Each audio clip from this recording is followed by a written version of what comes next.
Hello everyone, my name is Max Rothschild and I'm a faculty member at Iowa State University in the Animal Breeding and Genetics group. It's my pleasure and honor today to speak with you and to introduce you to my friend and colleague, Moshe Soller. Professor Soller is at Hebrew University in Israel, and he has been working in the area of animal breeding and genetics for over 50 years now.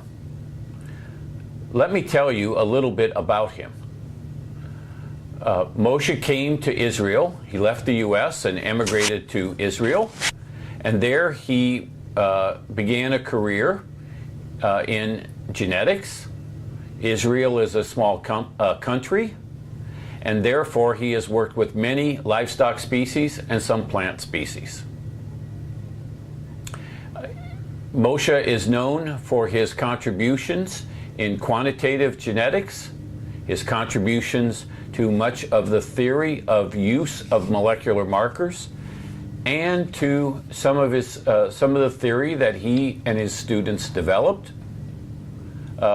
relative to breeding plans to understand better genetic differences. It's, as I said, a great honor and pleasure for me to speak to you and to ask Moshe the questions. Moshe, I want to start off by saying hello, and I in particular want to say how much we're pleased to have you speak to the students in this class. Can you first provide me an overview of who you are, where you work, and the primary focus of your work? So who am I? I go by a number of names. Moshe is the one that Max has been using, but my professional name on my papers and research grants is Morris. And my name on my passport and my birth certificate is Maurice. So how did Maurice become Moshe? I grew up in a tough neighborhood, Lower East Side of Manhattan. And I went to a school with a lot of tough kids. And for me to have been named Maurice in that school would have been equivalent of a death sentence. So Maurice quickly became Morris. Moshe is my real name. That's the name with which I stand before God when I pray. When you call me up to read from the book of the law, from the Bible, that's the name that's used. That's the name that I was christened with. That's a strange word to use. When I had my circumcision ceremony, and that's the name that I'll be going to meet my Maker with. We used the name Morris because when the time that I was growing up, it was customary for a Jewish person to have two names, his real Hebrew name and the name that he used outside, which would be a neutral type of name, not identifying himself as Jewish. So that goes back to times when it wasn't always the most pleasant thing to be identified as a Jew, even in the United States. And but that's all gone now. That's all gone now. And his inside name and outside name is usually the same. So to my friends and to you students, whoever you will be, please call me Moshe. Where I work at the Department of Genetics at the Hebrew University in Jerusalem, and I've been there since 1972. And how I got there and so on will be part of the other questions I'm going to be talking about. Very good, Moshe. Thank you for that background. Now, I met you first, I believe actually in either 85 or 86. I know that your talk to me, your talk that you gave at Iowa State on RFLP analysis was particularly important for my career because it helped point me in the direction that I still work in the area of molecular markers. But the question to you, and the question that students want to hear, is how did you get interested in animal breeding and animal genetics? What brought me to animal breeding were two things that came together, really, maybe even three. When I was growing up, I lived to go to the library on Friday take out books and read them over the weekend and during the rest of the year, during the rest of the week. And in those days, each book came with a card. It was the trouble for the librarian to write down the number of the book and put it on the card. So we were allowed 4 books a week, and 4 books at a time. Then those were divided into 2 fiction books and 2 non-fiction books. So I decided which books to take out. It was driving me crazy every Friday afternoon. The whole library full of books and which you're going to take. So what I decided to do was to just read straight through from A to Z on the non-fiction side and straight through from A to Z on the fiction side. And that worked very well. Then around 3 years into that, when I was just about 12 years old, I got up to M in the non-fiction side, and there I came across Morgan's Theory of the Gene. And I read everything from beginning to end. It was all the sauce for the gander.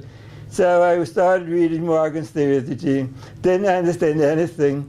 But in the middle of the book, there was facing page of Drosophila white-eyed fly, the very first Drosophila mutant, and the normal Drosophila red-eyed fly. And I became enamored of that white-eyed fly. And I said, this is for me. And sort of thought about genetics as where I would be working in the future. And I continued with that. In my senior year in high school, we were planning to do Westinghouse project. And talking about it on the subway train with my friends going back to home from school, we said, well, truffle everyone is using. Let's try a microorganism. All the microorganisms we could find that had genetics at the time was Paramecia aurelia, a protozoa. Traces Audenberg was working with it. So we said, okay, we're going to do genetics with Paramecia. And we got an incubator and learned how to raise them and rear them. And we wrote to Trace and asked if he could send us some of his Paramecia aurelia lines. They are mating type. And he said, oh, just go fish them out of the water at Central Park. You'll find it swarming with Paramecia aurelia, which is what we did.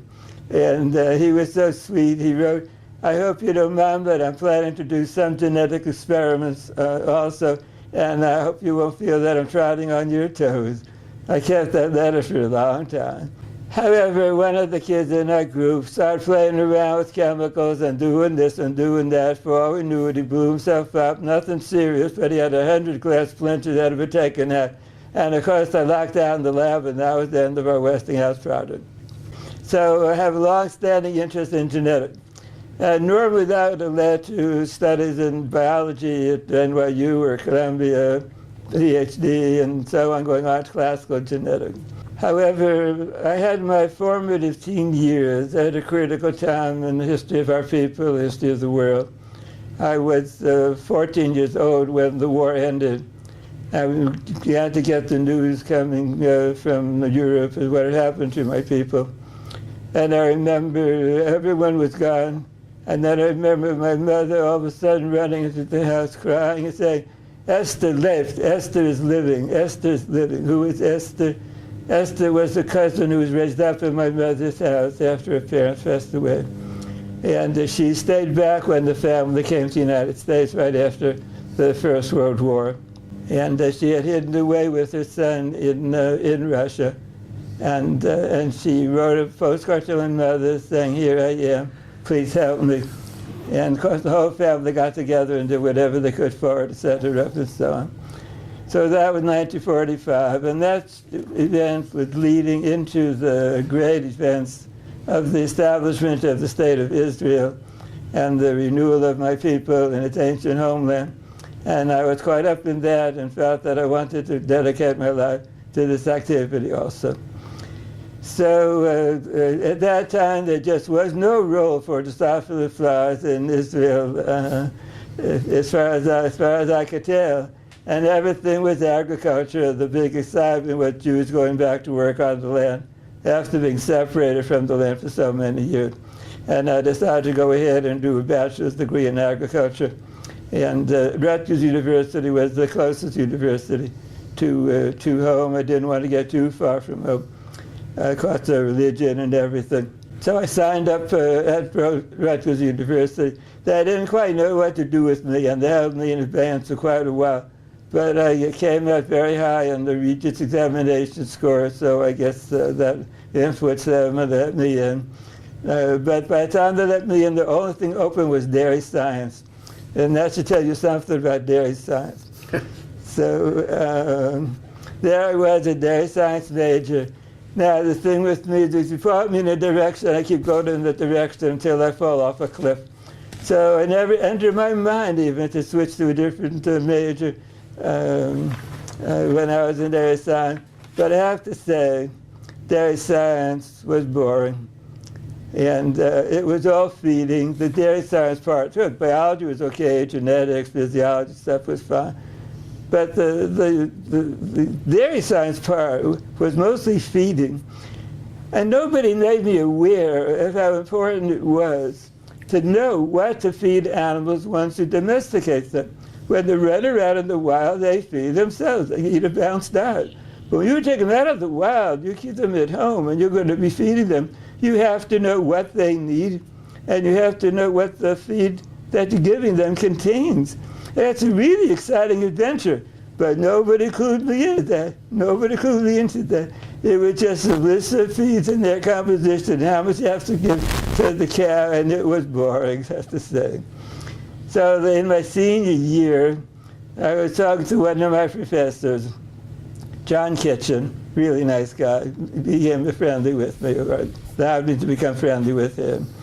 I said, John, there just isn't any challenge in dairy science. It's all feed composition and how much of this and that you give the cow. And he came back to me the next day, and he said, here, Morris, this would be a challenge for you. And he gave me a copy of Animal Breeding Plans by J.L. Lush, which just came out in the second version in 1950. This took place in 1950. Well, I took the book home, and it was a challenge, but even more than that, it was genetics and cows. Genetics and cows. Wow, I can combine the both of them, be in agriculture and also do genetics. So there I was on animal breeding, put together the agriculture, put together the cows, and put together the genetics, and I was home free. That's how I got involved in animal breeding. I went on to do a master's degree in statistics like lots of animal breeders do. Then at the same time a PhD in animal breeding. And I was on my career track. Moshe, one of the things that always interests students is to know what types of jobs you've had, because they sometimes have the misbelief that the first job they take is the last job that they'll get. So I know which institutions you've worked at, and I know which jobs you've had, but maybe you would tell a little bit about your first job out of school and then all the jobs since then. Well, my first position out of school, as soon as I got my PhD,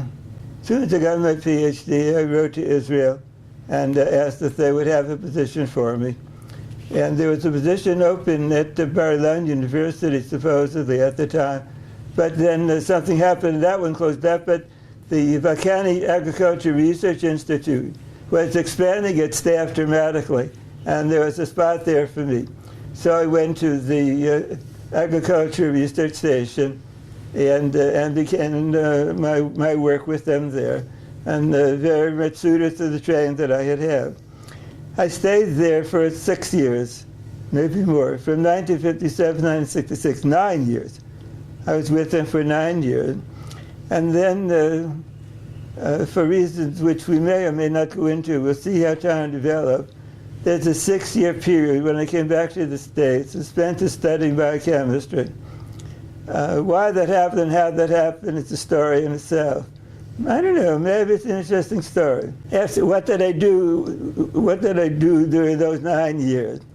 The basic thing that I did was apply Lush's prediction equations to all sorts of different animals and make up breeding plans for them.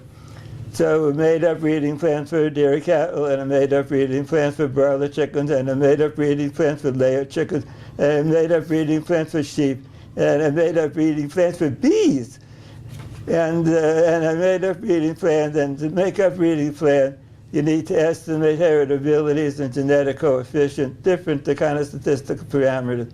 And at that time, I used to say, I don't care what the cow looks like or what the sheep looks like. It's got a heritability such and such, and it's an correlation such and that.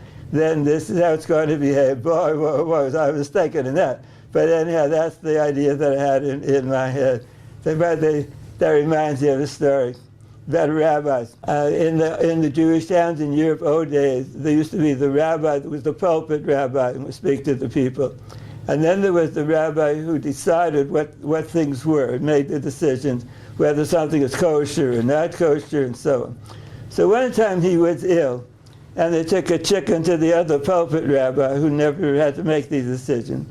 And he looked at it and he said, well, if this is a chicken, it's kosher. But if it's a cow, it's not.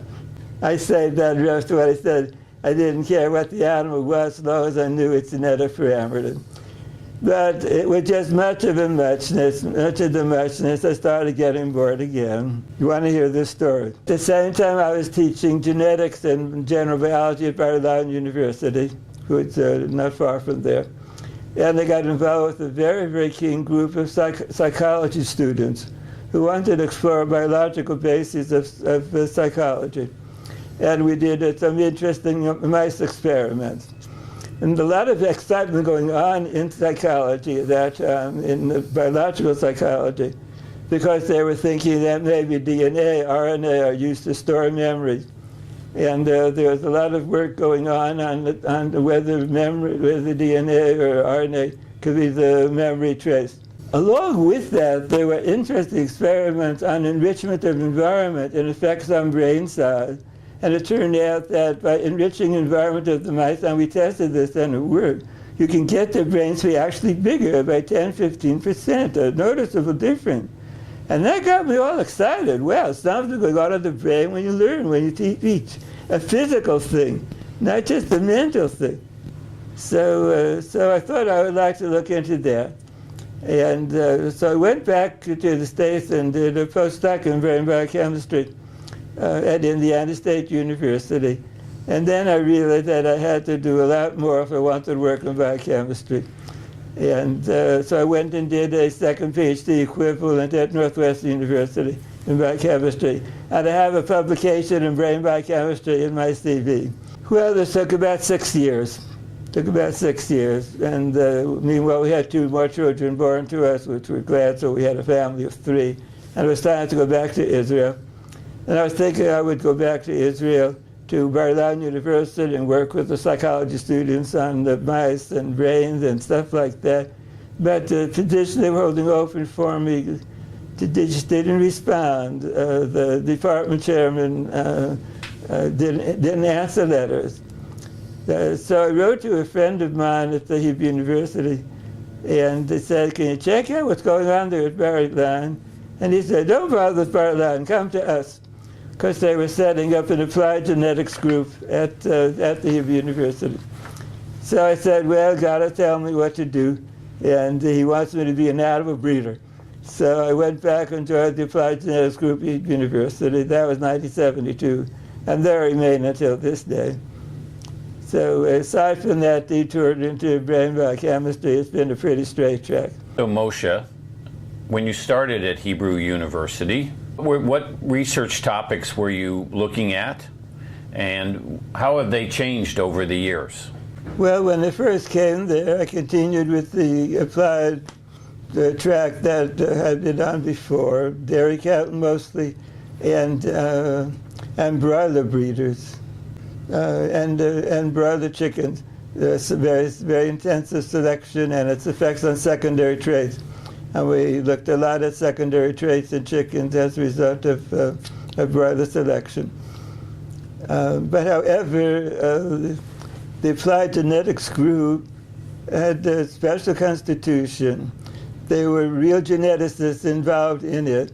And what was going on in the population genetics in general in 1970 was the discovery of the isozyme markers as a new class of highly polymorphic and very abundant markers, which was really revolutionizing population genetics.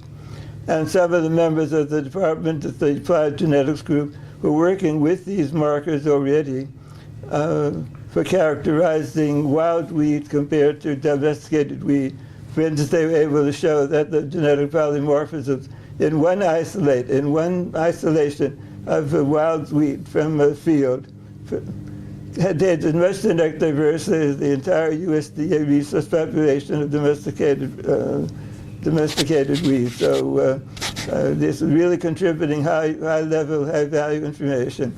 And they set up a market lab as part of the applied genetics group. They set up a market laboratory whose task was to apply market technology to improvement of plants and animals. Probably the first market group ever set up for that purpose. So I came to a department which had an active running market laboratory, and I was expected to do something with that and to find some application for it. What was the question again? I can't remember. I talked so much I forgot the question. You told us, Moshe, about how you got started, and how has that path changed over the years? Okay, so here I am here I am with cows and chicken. By the way, they put up a little chicken farm for me on the outskirts of Jerusalem, where I was able to raise chickens and do chicken experiments. And they sold it about 10, 12 years ago for $17 million. And that was the end of my chicken experiment at Hebrew University. In any event, into the research work, I was given the course Quantitative Genetics to teach. Quantitative genetics has typically been a statistically based course of estimating heritabilities, estimating genetic correlations, how you do that, how you put them together. But I said, well, let's make this interesting. Let's call it the genetics of quantitative traits. Now, let's see if there's actual genetics, genes that are affecting quantitative traits that behave in a Mendelian way. So I started to review the literature, and you would be surprised how much there was in isolated papers, never put together, on approaches that were uncovering Mendelian effects on quantitative traits. So I started to review this literature, presented in my classes, and a lot of it was done in wheat, chromosome substitution line, and a lot of it was done in Drosophila, both of which were very specialized types of infrastructure, which allowed doing genetic experiments of this sort, and seemed far removed for what you could do with cows and tomatoes. However, I was reading one of the papers I was preparing by Spickett and Thadday, gave one of these complicated Drosophila infrastructure mapping experiments for QTL affecting abdominal bristle number. And they included a small F2 experiment and said, remarkably, a little F2 experiment gave just about the same result as the complicated Drosophila infrastructure experiment. And I looked at that F2 experiment, I said, we can do that in cows. Or we can do that in plants, you know? And I said, well, what does it mean we can do that? How many animals does it take? What's the best design? And there I was, off on this whole track of the QTL mapping and markers and selection, all due to that paper by Spickett and Thadday, I think. And of course, I had the marker lab there to actually input ideas. And we did our first mapping paper in tomato. I tried to do it in chicken, but it was just too hard, too complicated, too big genome, not enough markers. But we were able to do it in tomato with the help of colleagues at the Balkany Institute who were working a lot in tomato.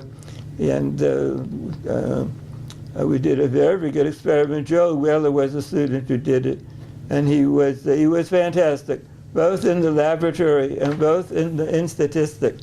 Joel is a guy who thinks naturally in terms of calculus. I mean, most of us do arithmetic and some of us do algebra, but Joel thinks calculus. And he really did wonderful things. It's amazing that he could do great math and at the same time great lab work. And we looked at 2,000 plants and he genotyped them for half a dozen lysozyme markers, and then went on and raised up some 30,000 plants out of them to genotype with isotype markers to say if they were homozygous or heterozygous. And he did all that with his own two hands. You know, at the time it seemed, well, he's just doing it. But in retrospect, it was really a marvelous piece of work. However, before we got to publish it, the DNA system burst on the scene, and we get all involved in what the DNA level is telling us. So we did and published our tomato papers in 1988, when we had a lot of trouble, too, getting a faster review as a genetic. It's too agricultural and stuff like that, but we managed at the end. So that's how I got into my second track of work. Moshe, I of course have read many of your papers, and I could tell you what I thought the major ideas were, but I think the students who are listening to this would like you to tell them what you think your major contributions have been during your career. I think the major contribution was getting the people to think genomic genetics rather to think genomically rather than genetically. And what I mean by that is genetics from the time of Mendel meant inferring genotype from phenotype. In Mendelian genetics, we follow the traits going from one generation to the other. And from that pattern of the transmission of phenotypes, we infer what the genotypes of the individuals involved in a particular pedigree are. In animal breeding also, we estimate heritability, we make prediction equation on parameters that we estimate from the phenotype. From the phenotypes we get to heritability, from the genes we get to genetic correlation. So we're estimating again, looking at phenotypes, then estimate what's going on at the genetic level. Genomics reverses that. In genomics, we want to look at the gene level, at the DNA level, and think, what are the phenotypes that are going to be generated? So that's what genomic approaches are. We want to anchor the variation in the genome so that we can genotype and predict phenotype, rather than look at phenotype and infer genotype. So getting people to think that way, right? I think making it feasible and possible and attractive, I think that was my major contribution. And it was embodied in the number of papers that showed you could actually do this, and embodied in the description of the RFOP work of the molecular marker. And a lot of talking and seminars and meetings, making this look like a nice thing to do, you know. Particularly the younger kids, when they would hear, they say, this is something I like to do. And I guess that was my major contribution. I'll give a personal reflection, Moshe. I remember in 1986 when you talked about that, and I was a quantitative geneticist at the time, and your discussion about genomics helped change my career, as it did many other people, and point us in the direction of looking for gene effects instead of doing heritability and variance component. So I know it had very large. Your talks in the '80s, mid '80s, had a large effect on certainly my career and many others. Max, I never knew that. Yes. Thank you for sharing. Thanks a lot. So one of the other questions that have here is that what people, Moshe, what people affected your career? If you were to talk about either colleagues or teachers, could you name a few people that had a major effect on your career? There aren't many. The one who had a major effect on my career was Lush.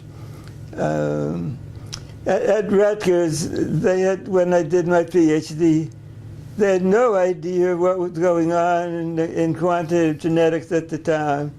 No one there was familiar with Lush's book to direct a PhD thesis in animal breeding. And everything I learned, I had to learn by myself by reading Lush's papers. And I always consider myself a student of Lush, even though I only met him twice in the course of my lifetime. But I read all his papers, and I read all the papers that he cited in his paper. And I guess I taught myself animal breeding that way.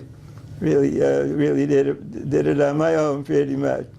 Aside from Lush, I think the one that had the other one who had a major effect, but also from the literature, was Saudet and the Drosophil experiments that I already mentioned, which made me feel that genomic approaches might be applicable in agricultural organisms as well. And for a near alive person, I guess it would have to be Jackie Beckman, who introduced me to RFLPs and made me aware of what's going on at the DNA level, and put together my theoretical analyses on how to do mapping and so on, which required a lot of markers which weren't available at the time, and the genomic level of uncovering a lot of markers and putting the two together for the area to take off. Yeah, there was one more person who had an effect on me, I think. When Jackie left the collaboration and went off to do other things in human genetics, I was left in the lab alone, and I had not really ever run a lab before on my own. Jackie would be running the lab. So I went to a colleague down the corridor, Joseph Grimbaum, his name was, and we had done some work together in our lab, and said, Joseph, now that Jackie's left, can you take a bigger role in my lab? And he said, no, Moshe, you're grown up now. You have to do it yourself. And they said, if you have a problem, then come to me and I'll try to solve it. But you're a big boy now and you just run your lab yourself, which is what I did. And it worked out quite well for many years. I was also fortunate to have another colleague upstairs with me, Adam Friedman, and he had been working in RFPs and human genetics for quite a while. So he was also available as a resource, and we worked together for many years. And when I retired and I had to give up my lab space, it took me and my colleague Udi, and my graduate students, all up into his lab space. And we worked together for a number of years that way. Moshe, since you've been talking about dairy cattle breeding, you can think of your progeny, your academic progeny.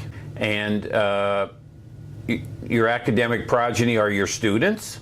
And I'm wondering if you just might comment a little bit on some of your students that you've had over the years. I was really fortunate in having a great crew of students. Not too many, but the ones that I had, many of them were exceptional. Joel Weller, I already mentioned. He's got on to a fine career in the QTL mapping and dairy cattle and other work of that sort. Ehud Lipkin, now my colleague, we worked together for many years. What happened with Ehud is interesting. We had the idea which he developed also together with another student, Ali Devas, I'll talk about him in a little while, of going on and using selective DNA pooling in order to reduce the cost of the QTL mapping. And the marker at the time were microsatellites. And I said, well, it's got to be a relationship between the density of the microsatellites, the microsatellite band, and the frequency of the particular allele in the pool. What I was totally unaware of were the presence of the shadow bands that microsatellites generate, in addition to the main band. As you get the replication, PCR replication process, you get additional nucleotides added on to make a series of shadow bands. So when you're looking for alleles that are close together, the shadow bands of one allele go on the shadow bands of another allele. And everyone has said you can't do density experiments like that. But to show you how things work, I wasn't aware of that. So I told Udi, you just go, that's my colleague Ehud. I said, Udi, now you can do it, I know you can. Just figure out what to do. So if you know what he was doing, he went ahead and he figured out how to deal with the shadow band and worked out equations that actually worked. And I didn't even know what he was doing. He did it all on his own. And when I saw what he had done, I was a little bit overpowered by the elegance of it. And he did the first QTL mapping with SSR with microsatellite markers using that technology. So that's Udi. Gee, I hope I don't leave any of them out because they were really great. We had Fuad Iraqi, an Israeli Arab student, and he worked on endogenous viruses in chicken. We thought they might be having effect as QTL. And he's the one who went on and developed the mouse model that I spoke about in my talk today at the Tel Aviv University. And then there's Ariel Devassi, almost but not quite in a class by himself. As far as theory goes, he was really terrific. I would give him a question, and 6 months later he'd come back with the paper. we have very nice now. Arya's PhD student, Sagir Schiffman, is also on the staff of the genetics department. So me and Arya and Sagir are all in the same department, grandpa, daddy, and son, and a child. Right? So we're all in the same department and all pretty much working on the problem of unraveling complex traits, each in his own area. What about? There was Hassan Khatib, who's now professor at the University of Wisconsin, Hayala Lagzier, and time will permit, I'll probably think of others, but these are the ones that come to mind now. Moshe, you've also had a number of colleagues and collaborators from around the world. Would you care to mention any of them and some of the work that you've done? Two major collaboration. One has been with Highline Poetry Group, reading group, on mapping QTL affecting Marek's disease in the layer chicken.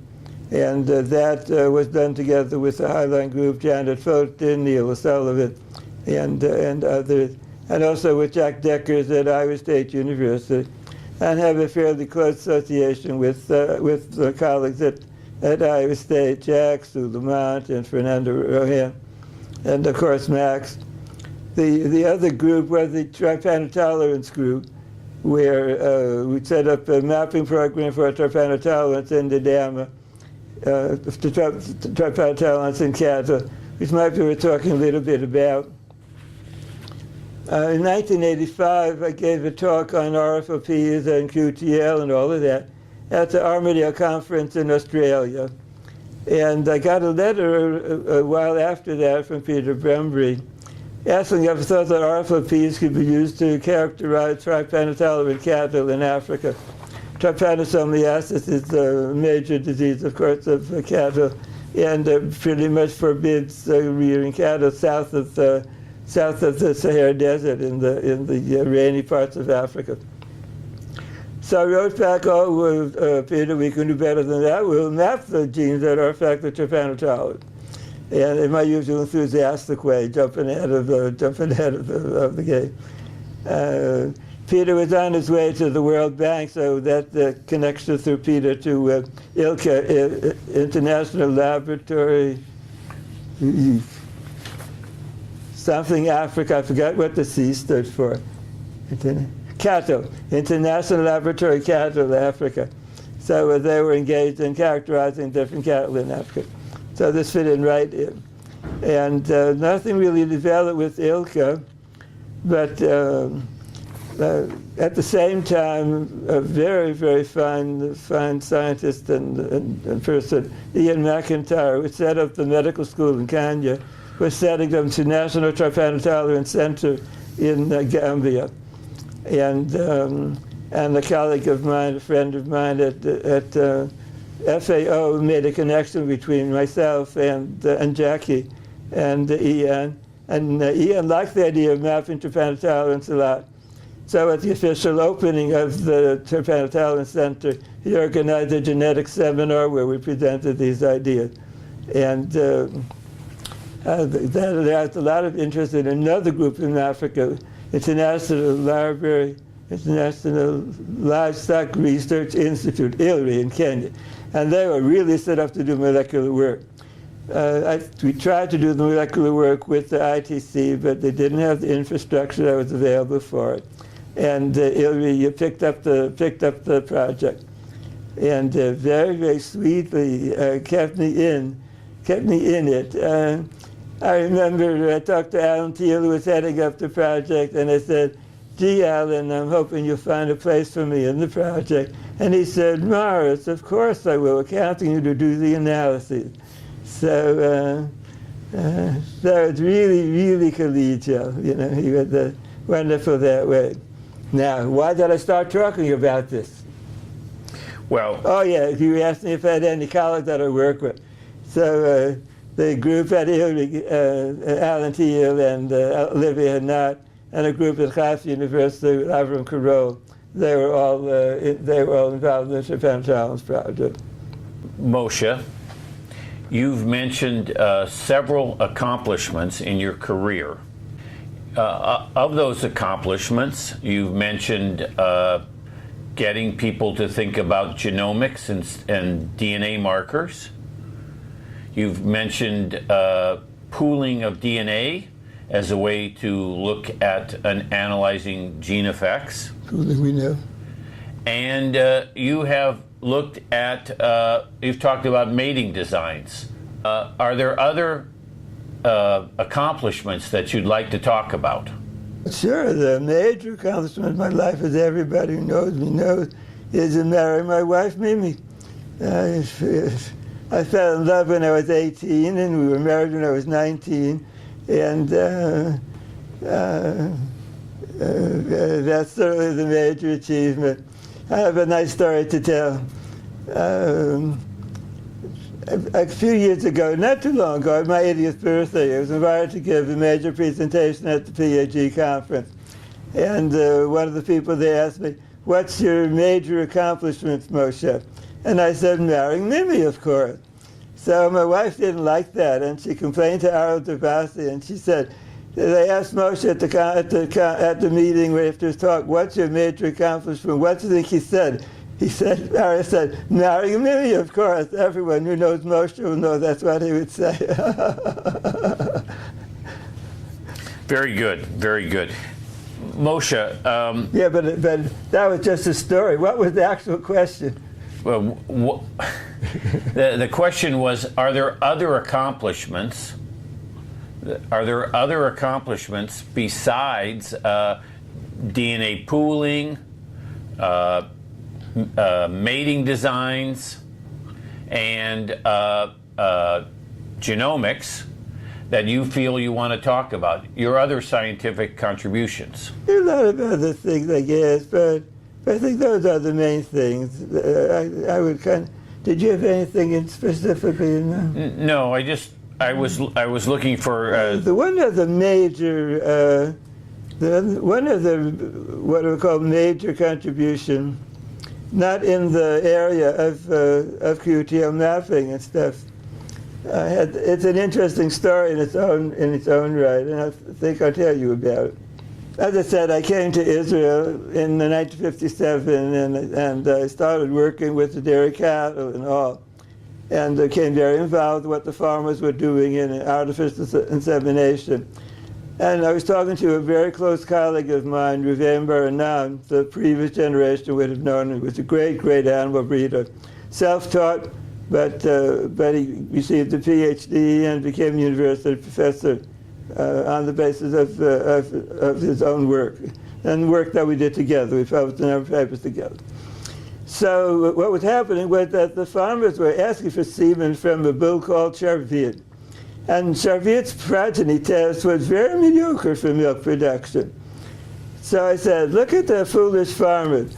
They're going after semen from this bull Sharviet, and his daughters aren't worth anything. So Reuven said, never say the farmers are foolish. If what they're doing doesn't correspond to your theory, figure out what you're thinking is wrong, because the farmers know what they're doing. So we went and we asked them, why do you have to Sharviet all the time? And they gave the following very interesting reply. He gives 30 kilograms more meat on a dairy calf when we sell it for beef. I get that 30 pounds, the value of that 30 pounds, 1 year after the calf is born. If I get a daughter from him, I don't get that milk until 3, 4, 5 years down the line. and who knew that she'll ever be raised up to be in a herd, to be a milky cow. So they say the value of that third of a kilogram to me today worth more than the possible value or not value of the car a couple of years down the line. Well, that introduced us to that was a well-known economic concept which had been totally foreign to animal breeding, of present value. That is, you can evaluate future returns by asking what are they worth now, and you discount future returns according to what they are worth now. So this introduced the whole concept of present value into animal breeding, and for the first time, I didn't do this work, but it was based on our work. For the first time, it was possible to evaluate the net cost of a breeding program and the net return that you would get from it. Because you put the effort into the breeding program now, you get the returns down the line. So usually after a 20 or 25-year window, there isn't any value left to present value of income 25 years from now is nothing. So by introducing the present value concept, we enabled other people to go ahead and start the very, very interesting task of evaluating cost and returns of breeding program. Because previously they say, well, you're getting the breeding value forever and ever and ever. So no matter what you get or what it costs, it's worth it. But the fact is, after 25 years, it's not worth anything anymore. So I guess that was another major contribution, if I could say that. Moshe, what discoveries occurred in our field that also affected your work, that contributed to your thinking and made you think about new ways to approach your research? I think the main thing going on was the continually uncovering of new sorts of genetic variation at the genome level, going from isozyme markers to RFLPs to microsatellite markers to SNP markers, and now to whole genome sequencing. And each of these improvements in marker technology has driven or been accompanied by a further improvement and sharpening of the statistical method that we apply to connecting up the genome to the phenotype. And of course, the very, very high density arrays that became available in the last few years, together with theoretical developments by Mike Goddard and Theo Mewison and Ben Hayes and the other members of that group, have really enabled the conversion of what was just a dream in my mind to actual breeding programs. You know, just in the same way as the work of Alan Robertson on waiting periods and contemporary comparison in dairy cattle converted Lush's prediction equation. Not that I compare myself, but to an actual breeding program that contributes so greatly to dairy cattle improvement. And the half-SIB design selection by Michael Lerner converted again Lush's basic ideas into the basic selection tool that's being used in the poultry breeding until today.